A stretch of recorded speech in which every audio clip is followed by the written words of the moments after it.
Hello everyone, I am Gul Mehak and in today's series हम 5 important questions और उसी के साथ important concept और strategies देखेंगे for solving Polity Prelims 2022 के questions more accurately.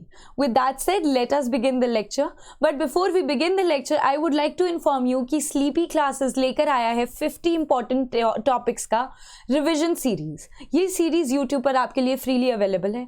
हर हफ्ते each day of the week एक पर्टिकुलर सब्जेक्ट के जो इम्पॉर्टेंट टॉपिक्स हैं वो कवर किए गए हैं. इसी तरह से अगर मैं पॉलिटी की बात करूं तो हमारे पास 3 हफ्ते हैं और हमारे पास 3 लेक्चर्स हैं. इनमें से 2 लेक्चर्स जो है हम ऑलरेडी कवर कर चुके हैं. आप जो है इनके वीडियोस जाकर देख सकते हैं. और साथ ही साथ अगले हफ्ते जो हमारा नेक्स्ट लेक्चर आ रहा है उसको 12 PM पर जाकर जो है हमारे साथ लाइव जुड़कर भी देख सकते हैं. और इसी के साथ साथ हमने प्रीवियस ईयर क्वेश्चंस का एक मैराथन सेशन किया था फॉर पॉलिटी, जिसमें 2014 ऑनवर्ड्स जितने भी PYQs थे उन्हें कैसे सॉल्व करना है वो हमने डिस्कस किया है. सेशन छोटा ही बनाया है, सिर्फ 3.5 आवर्स का सेशन है और इसमें जो है काफ़ी इंटरैक्टिव सेशन है. You can go and watch the video. ठीक है. इसी के साथ साथ करंट अफेयर्स का क्रैश कोर्स है. 60 आवर्स में कॉम्प्रिहेंसिव करंट अफेयर्स का जो है कवरेज है. आप इफ़ यू वांट कि आपको एंड मोमेंट रिविजन चाहिए तो you can subscribe to this course. चलिए हम आज का टॉपिक स्टार्ट करते हैं. पहला क्वेश्चन है आर्टिकल 5 मतलब कि कॉन्स्टिट्यूशन में सिटीजनशिप से रिलेटेड स्टैटिक टॉपिक है, लेकिन यहाँ पर एलिमिनेशन टेक्निक जो है लगाकर आप क्वेश्चन को सॉल्व कर सकते हैं. तो ये जो क्वेश्चन है इसीलिए यहाँ पर रखा गया है. ठीक है. सेकंड क्वेश्चन के बारे में बात करेंगे तो ये बात करता है कि स्टेट लेजिस्लेटिव असेंबली जो है उसमें मैक्सिमम नंबर ऑफ मेंबर्स कितने हैं. ये क्वेश्चन आपको ये बताने के लिए रखा गया है कि यहाँ पर टाइम मैनेजमेंट बहुत ज़रूरी है. ऐसे क्वेश्चन सिंपल क्वेश्चन है, फैक्ट बेस्ड क्वेश्चन है, यहाँ से टाइम बचाएंगे. और पॉलिटी में जो फिलोसफिकल क्वेश्चन होते हैं उनमें जो है हमें थोड़ा टाइम लग जाता है, तो वहाँ जो है हम टाइम स्पेंड कर सकते हैं. अंडरस्टूड. नेक्स्ट क्वेश्चन जो है एक स्टोरी के फॉर्म में आपको दिया गया है और क्वेश्चन है आर्टिकल 311 के ऊपर. ठीक है. नेक्स्ट क्वेश्चन की अगर मैं बात करूं तो that is about national emergency. Static topic का क्वेश्चन है, अमेंडमेंट से भी रिलेटेड है, इंपॉर्टेंट क्वेश्चन है. आई होप आप सबको आता होगा अब तक. फिफ्थ क्वेश्चन जो है कोलेजियम सिस्टम से रिलेटेड है. ये क्वेश्चन इसीलिए रखा गया है क्योंकि यहाँ पर जो है छोटा सा ट्रिक है, ट्रिक भी नहीं है, छोटा सा जो है आपको ट्रैप करने की कोशिश की गई है. अगर आप ध्यान से ऑप्शंस को पढ़ेंगे तो आपका आंसर जो है सही हो जाएगा, अगर फंस जाएंगे तो आपका आंसर गलत हो जाएगा. और ये इसी पैटर्न में बनाया गया है कि प्रीवियस ईयर क्वेश्चंस जो है उनमें काफ़ी बार जो है ऐसी यही चीज़ जो है होते हुए देखी गई थी. अंडरस्टूड. चलिए तो आगे बढ़ते हैं और क्विकली जो है क्वेश्चन के आंसर्स डिस्कस करते हैं. तो पहला क्वेश्चन तो है कि आर्टिकल 5 ये कहता है कि एवरी पर्सन जो डोमिसाइल था in the territory of India और जिसका बर्थ हुआ in the territory of India वो जो है on the commencement of the constitution बन जाएंगे सिटीजन ऑफ इंडिया. दूसरा स्टेटमेंट कहता है एवरी पर्सन जो कि डोमिसाइल थे in the territory of India और या तो हिंदू थे या सिख थे वो भी बन जाएंगे ऑटोमेटिकली सिटीजन ऑफ इंडिया. आपको बताना है इनमें से कौन सा स्टेटमेंट जो है सही है. आप यहाँ पर वीडियो पॉज कीजिए और अपने आंसर्स जो है मुझे बता दीजिए. ये हैं options from which you can choose. चलिए तो बात करते हैं आंसर की. तो देखिए सिंपल एलिमिनेशन टेक्निक से क्वेश्चन सॉल्व हो रहा है. पहली बात तो ऊपर वाला अगर हमें नहीं पता तो उसको भी छोड़ देते हैं. दूसरा है इज आइदर ऑफ हिंदू और सिख रिलीजन, तो उसको सिटीजनशिप दे देंगे. क्या ये सेक्युलरिज्म के जो फंडामेंटल्स है उसको इनक्रोच करता है? क्या ये उसके अगेंस्ट जाता है? और सेक्युलरिज्म क्या है? वो हमारी कॉन्स्टिट्यूशन का पार्ट है. इंडिया फॉलो करता है रूल ऑफ लॉ. तो अगर हम कॉन्स्टिट्यूशन के हिसाब से चलते हैं और हम रूल ऑफ लॉ फॉलो करते हैं, ये तो हमारे प्रीएम्बल का भी पार्ट है. right, this is also a part of our fundamental rights. So can such a statement be valid? So this cannot be valid. तो अगर ये invalid हो गया तो हमारे पास आंसर है या 1 only या neither 1 and 2. तो फर्स्ट वाला ऑप्शन पढ़ लेते हैं. एवरी पर्सन जो कि डोमिसाइल है in the territory of India और जिनका बर्थ हुआ था in the territory of India वो क्या होंगे? सिटीजन होंगे. ये स्टेटमेंट अब तक जो है क्योंकि अब प्रीलिम्स जो है अप्रोच कर रहा है तो बेसिक आर्टिकल्स की नॉलेज जो है अब तक हमें होनी चाहिए. तो चलिए क्विकली इसको रिवाइज कर लेते हैं. आर्टिकल 5 ऑफ द कॉन्स्टिट्यूशन क्या कहता है कि जो कमेंस होगा ऑफ द कॉन्स्टिट्यूशन उस पर हर वो इंसान जो कि डोमिसाइल था in the territory of India. Territory of India ये एक पर्टिकुलर स्टेट की बात नहीं कर रहे, डोमिसाइल थे जो कि in the territory of India और साथ ही साथ 3 कंडीशंस में से कोई कंडीशन फॉलो करते थे. या तो वो खुद बॉर्न हो इंडिया में, या उनके पेरेंट्स जो थे वो इंडिया में बॉर्न हो, या वो ऑर्डिनरीली जो है इंडिया के रेजिडेंट थे for 5 years immediately before the commencement of the constitution. तो वो क्या बन जाएंगे? Citizen of India. साथ ही साथ एलिमिनेशन टेक्निक से सेकंड जो है हमारा ऑप्शन वो कट जाता है. तो आंसर हमारे पास आ जाता है 1A only. A 1 only, sorry. दूसरी बात करते हैं कि आर्टिकल 333 ऑफ द कॉन्स्टिट्यूशन में मैक्सिमम नंबर ऑफ मेंबर्स एक स्टेट लेजिस्लेटिव असेंबली में कितने हो सकते हैं। तो यहाँ पे अगेन वीडियो पॉज कीजिए, अपना आंसर मुझे बताइए। तो देखिए आंसर बिल्कुल सिंपल था, 500 है, बिल्कुल सोचने की बात नहीं है, फैक्ट बेस्ड क्वेश्चन है। ये इसीलिए रखा गया है, as I told you, cross subsidy करते हैं टाइम का भी।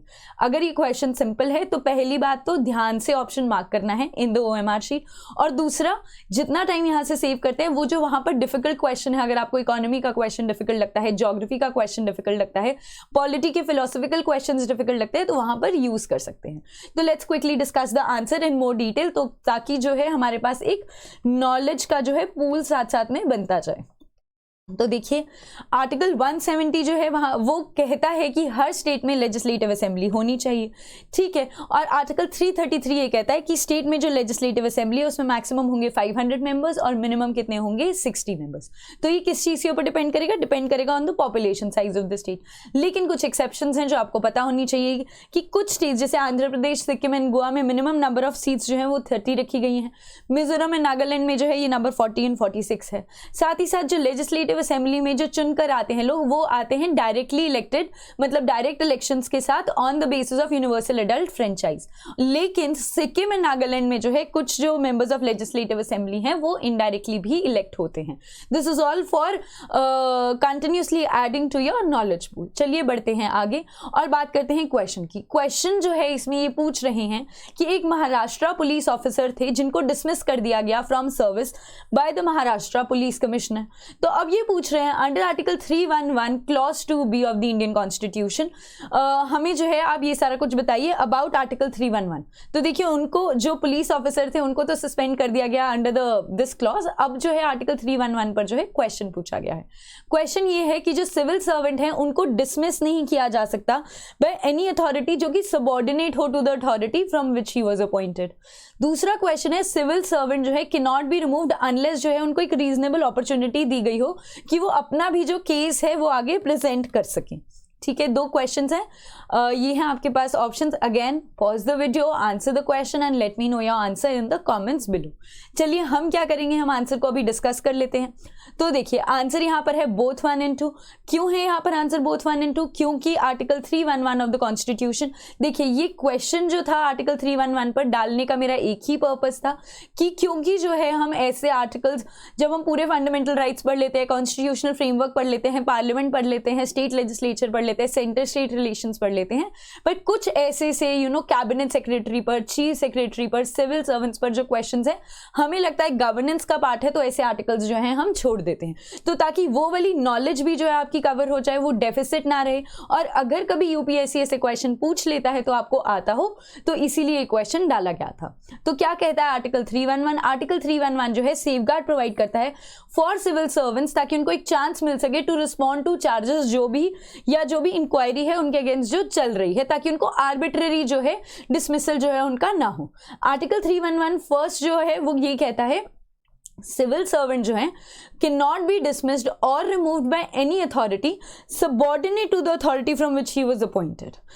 जिन्होंने उनको अपॉइंट किया है वो उसके नीचे की अथॉरिटी से जो है रिमूव नहीं हो सकते। तो यहाँ पर आपके लिए क्वेश्चन है कि आईएएस ऑफिसर्स को या यूपीएससी में जो सिलेक्ट होते हैं उनको बेसिकली कौन अपॉइंट करता है, ठीक है, किस रैंक पर होते हैं जो वो अपॉइंट करते हैं। थोड़ा ट्रिक क्वेश्चन है, आप आंसर जो है कॉमेंट्स में दे सकते हैं। दूसरा आ जाता है आर्टिकल 311 क्लॉज 2 जो है वो ये कहता है कि सिविल सर्वेंट्स जो होते हैं कैन नॉट बी रिमूव्ड और डिसमिस्ड और रिड्यूस्ड इन रैंक जब तक जो है उनको एक रीजनेबल अपॉर्चुनिटी ना मिल जाए to show cause against the action जो भी प्रपोज। अगर अथॉरिटी कह रही है हम तुमको डिसमिस कर देंगे या सस्पेंड कर देंगे, तो उनको ऑप्शन दिया जाता है कि वो क्या करे, शो कॉज नोटिस जो है वो दे दे, बता दें कि क्या इश्यू था जिसकी वजह से जो है फेलियर ऑफ ड्यूटी जो है हो पाया, ठीक है। उसके बाद बात करते हैं अब 4th क्वेश्चन की, जहां पर बात आ जाती है अबाउट नेशनल इमरजेंसी, ठीक है। तो बोल रहे हैं कि ऑल द फंडामेंटल राइट्स जो हैं अंडर आर्टिकल 19 वो सस्पेंड हो जाते हैं only when the national emergency, only आ गया है तो ध्यान से पढ़ेंगे, only when the national emergency is declared on the grounds of war और एक्सटर्नल एग्रेशन, ठीक है। ओनली लिखा हुआ है, ध्यान से पढ़ लिया।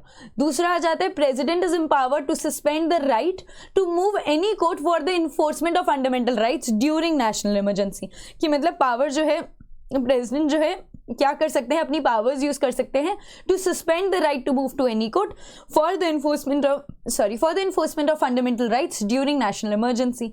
तो इनमें से बताना है कौन सी स्टेटमेंट करेक्ट है। अगेन वीडियो पॉज कीजिए, अपना आंसर बताइए। चलिए हम बढ़ते हैं आगे और डिस्कस करते हैं ये क्वेश्चन को। तो इसका आंसर है जी बोथ 1 and 2, राइट। क्यों है इसका आंसर बोथ 1 and 2? क्योंकि देखिए आर्टिकल 358 एंड 359 जो है डिस्क्राइब करते हैं नेशनल इमरजेंसी का relation with the fundamental rights, कि क्या इम्पैक्ट होता है on fundamental rights during national emergency. तो देखिए 44th अमेंडमेंट एक्ट ऑफ 1978 ने जो है आर्टिकल 358 जो कि डील करता है with suspension of fundamental rights during national emergency, उसमें 2 रिस्ट्रिक्शंस लगाए थे। पहला रिस्ट्रिक्शन तो ये लगाया था कि जो 6 के 6 फंडामेंटल राइट्स हैं अंडर आर्टिकल 19 वो सस्पेंड हो सकते हैं only when the emergency is on the ground of war और एक्सटर्नल एग्रेशन। अगर जो है it is on the ground of armed rebellion तो जो है ऑटोमेटिकली आर्टिकल 19 के जो 6 फंडामेंटल राइट्स हैं उनको सस्पेंड नहीं किया जा सकता, वो सस्पेंड नहीं होते। सेकेंडली सिर्फ वो लॉज जो कि इमरजेंसी से रिलेटेड है उन्हीं को प्रोटेक्ट किया जाता है उस टाइम पे, उसके अलावा जो लॉज है जो कि इमरजेंसी से रिलेटेड नहीं है उनको कोई प्रोटेक्शन नहीं दिया जाता। क्लियर। सेकेंड स्टेटमेंट आ जाता है कि आर्टिकल 359 जो है ऑथराइज करते हैं प्रेसिडेंट को to suspend the right to move any court for the enforcement of fundamental right.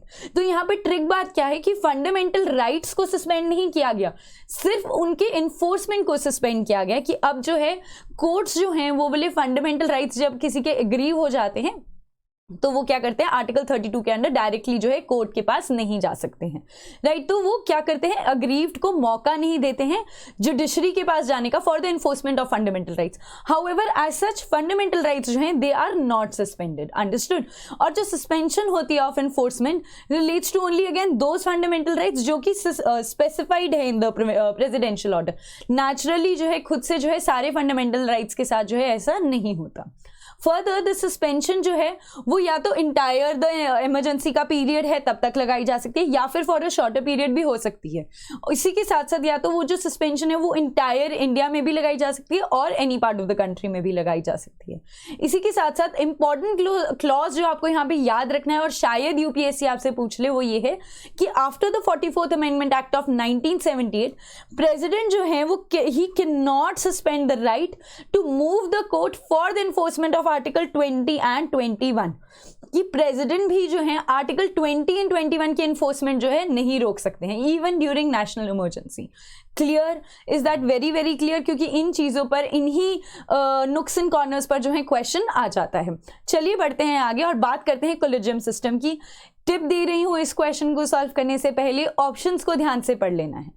तो चलिए collegium system in Indian judiciary में बोल रहे हैं कि it was established by amending article 124 and 217 of the constitution of India. दूसरा कह रहे हैं collegium system in India is similar to that of Canada. इनमें से कौन से ऑप्शंस जो हैं सही हैं? वेट कीजिए, वीडियो पॉज कीजिए, give me your answers and let me no कि फाइनल में जो है आपने कितने क्वेश्चन सही किए हैं। तो when we talk about collegium system in India, पहली बात तो वो ये बोल रहे हैं कि it was established by amending the following articles of the constitution of India. अरे ये कैसे सही हो सकता है? हम जानते हैं कोलिजियम क्या है, फर्स्ट जजेस केस, सेकंड जजेस केस, थर्ड जजेस केस। जुडिशियल प्रूडेंस आया था, जुडिशियल इनोवेशन है, राइट।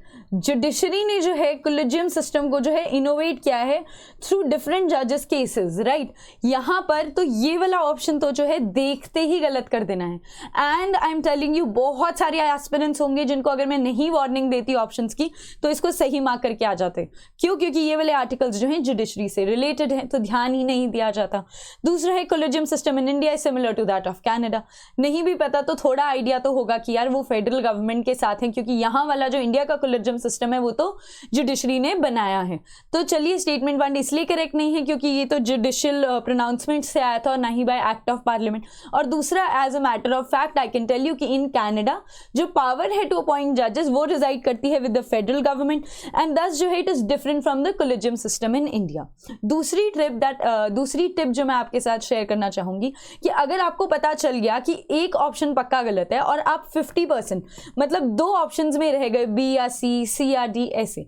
तो इस केस में I been telling you in all videos do attempt the question, क्योंकि देखिए अगर आपने ऐसे करके जो 50% पे आपके क्वेश्चंस रहते थे उनमें से अगर आपने एक सही अटेम्प्ट कर दिया और एक गलत भी अटेम्प्ट कर दिया तब भी जो है आप क्या है नेट में बेनिफिट में ही रहेंगे, क्योंकि गलत करेंगे तो 0.66 लूज करेंगे, सही करेंगे तो 2 मार्क्स जो है आप गेन कर लेंगे। क्लियर? तो this was all about today's session and also before leaving again एक हमारा प्रीवियस ईयर क्वेश्चंस का मैराथन हुआ था। Any candidate who is actually willing कि उनका पॉलिटी कॉम्प्रिहेंसिवली रिवाइज हो जाए, सारे ट्रेंड्स पता चल जाए, इंपॉर्टेंट क्वेश्चंस पता चल जाए, तो दैट सेशन इज इंपेरेटिव। वहां पे आपको ये पता चलेगा यूपीएससी किस तरह से क्वेश्चन पूछ रही है और बहुत शॉर्ट सेशन है, तो again you can look into that session. इसी के साथ साथ पीएसआईआर का फाउंडेशन का मेंटरशिप कोर्स जो है स्लीपी क्लासेस ने 2023 के लिए स्टार्ट किया है, इसके सारे अपडेट्स यहाँ पर हैं। और अगर इसके अलावा आपको कुछ भी पूछना है you can call on the helpline number. Thank you.